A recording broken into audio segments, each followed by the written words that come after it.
पालघरमधून हत्येची घटना समोर आली आहे. विरारमध्ये एका 38 वर्षीय व्यक्तीने दारूच्या नशेत पत्नीशी वाद घालून तिची हत्या स्टब्स वाईफ टू डेथ केल्याचे समोर आले आहे. विरारमध्ये शुक्रवारी पहाटे ही घटना घडली. आरोपी पती दारू पिऊन पहाटे 4:30च्या सुमारास घरी आला. दररोजप्रमाणे त्याने पत्नीशी वाद घालण्याचा प्रयत्न केला. मात्र त्यावेळी राग अनावर झाल्याने पतीने पत्नीचा खून केला. गोपाल राठोड असे आरोपी पतीचे नाव आहे. हेही वाचा. पुणे क्राईम. सासरच्या मंडळींच्या त्रासाला कंटाळून जावयाने आयुष्य संपवले.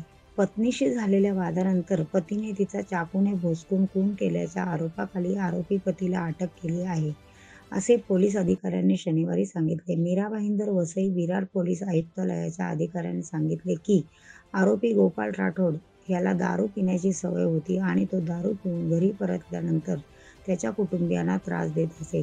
शुक्रवारी पहाटे 4:30च्या सुमारास त्याचा व त्याची 32 वर्षीय पत्नी भारती यांच्यात वाद झाला.